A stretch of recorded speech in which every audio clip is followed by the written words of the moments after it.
the likely pitfalls. I looked at it and decided that all three will actually have to come together as one. So what I will be doing basically, I will be sharing a few personal experiences. And unlike in every Toastmasters meeting, when you have 10 minutes, you actually have plus or minus 2. So I see the yellow sign there. If it's going up, let me know.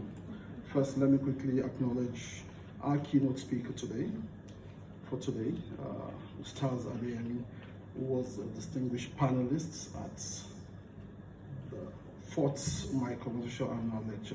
A round of applause for him. Unlike so many people, I see mentoring as an opportunity to actually develop yourself.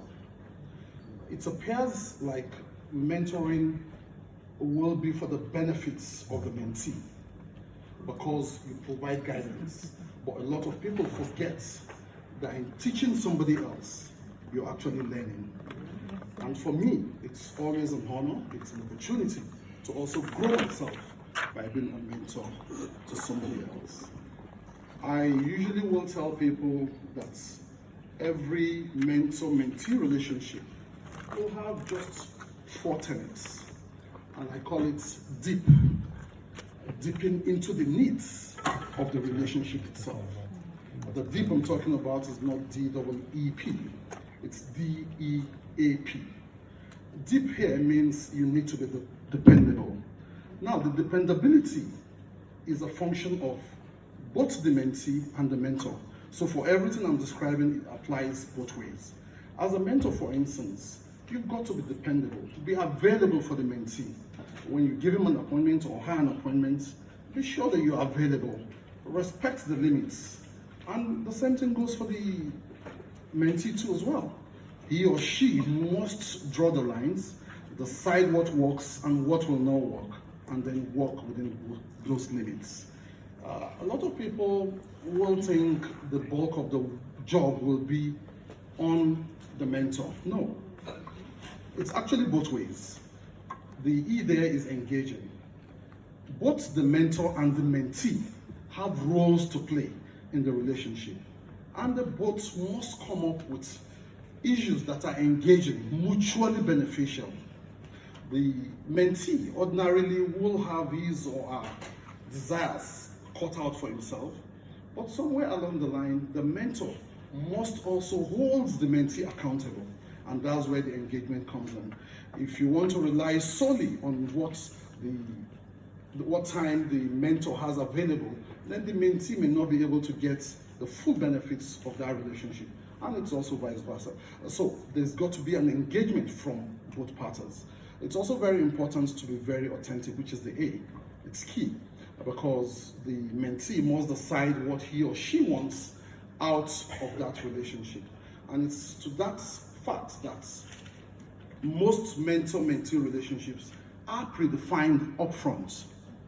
A lot of people do not realize that you can actually set goals that you will measure for a mentor-mentee relationship. So you've got to decide what exactly you're looking for in this relationship. Ironically, it also has a terminal date. So you can decide, okay, this is what I want to achieve, and once you do that, then everybody, now it doesn't mean you sever relationships and that, but you make the mentee or the mentor feel good that, well, thank you so much, I've been able to do this. And in fact, as a mentor, you may be able to recommend the mentee for other mentorship again with somebody else, if you think the mentee will need such additional capacities. Beyond all of this, the most important is the P, which is being passionate. You've got to be present, both as a mentee and as a mentor. Most times we're somewhere, but we're actually not there, we're not present. So it's important to be present, body, soul, and mind. There's a lot of talk about mindfulness today, and it borders on being present. So once you make an appointment to be with your mentor or mentee, if it's for 5 minutes, ensure that those 5 minutes are well spent. I often tell people that it sounds very funny, but a lot of us actually commit suicide and we're still alive. Yeah, it sounds funny, but the truth is this. We're all destined to live for a certain number of minutes. So for every minute wasted, you're actually killing yourself. And you also allow people to commit murder when they waste your time. And that's the whole essence of Toastmasters. Everything has to be timed. That's why the speeches are timed. That's why the doors are closed when speakers are talking, so that we can get full value from that encounter. And the same thing happens between a mentor and a mentee. You've got to be present, and then you've got to be very personal. I think that's very important too. Having said all of this, there are a few things that I also want to mention, just 3 of them. First is being vulnerable. As both a mentor and a mentee, you need to be open. Leadership is all about vulnerability. Nobody is perfect. That's the reality. I don't speak as fluent as Obama, as you'll have noticed. You're supposed to laugh, eh? But then, when Obama is talking, I admire him so much that I'll pick up my notebook and then write out about 10 to 15 things that I think he could have done better as a Toastmaster. That's the reality. Now, that guides me to be able to do better. I often tell people that the opportunities that we have in Toastmasters is a lifelong opportunity. It's like going to the gym. I mean, the instruments are there, the equipment are there. You can even have a very good instructor, but if you don't use it well, nothing's going to happen. And your regimen will determine the kind of results that you do get. So in Toastmasters, what you put in is what you get out. So you've got to be vulnerable so that you're sincere and authentic. So both the mentor and the mentee know exactly where you're going. Please do not manage your mentees. It's very important.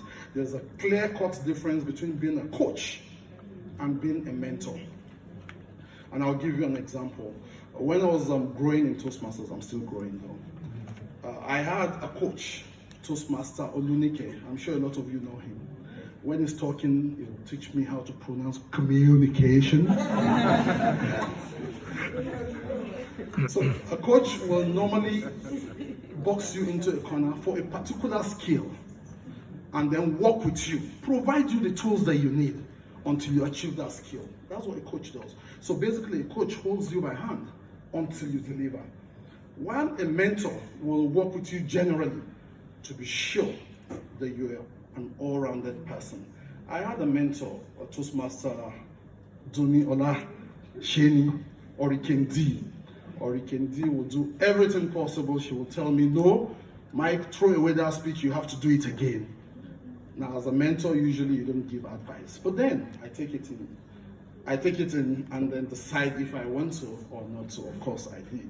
And incidentally, mentors are not afraid if their mentees grow past them. Doni had gotten to one step before becoming a DTM.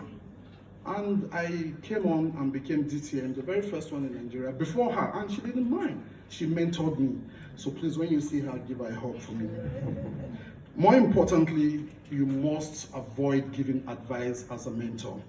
Most times we assume that we're experienced, so we tell our mentees what to do. No, that's the wrong way to go. Because if it fails, they will say, Toastmaster Titi told me to do this, now it's not working.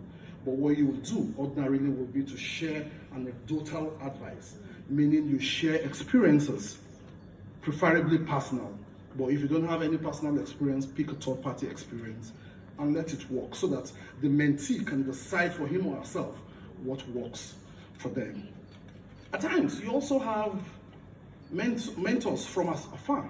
One of them is Toastmaster Sonye Allanah.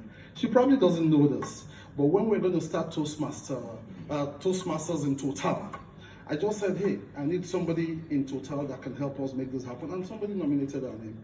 And I went in to see her, and she abandoned everything she was doing, called up people all the way from Lagos, brought in people to come in here and be a part of that meeting. For me, I learned a lot from her. For me, mentorship is about not just the process of guiding somebody else, but exemplifying leadership. so that people can see and learn from what you're doing. So not everybody will need to be approached to be a mentor. By just observing some people, you know that they're your mentors and you work with them that way. So officially, Toastmaster Sonye Allanah, you've always been my mentor. Thank you so, so much. In conclusion, I want to leave you with the words of a Greek biographer, Plutarch, and it says that the mind is not a vessel to be filled. The mind is actually a fire to be kindled. In my opinion, mentors provide that kindling of the fire. So go out there and kindle your fire. Thank you so much.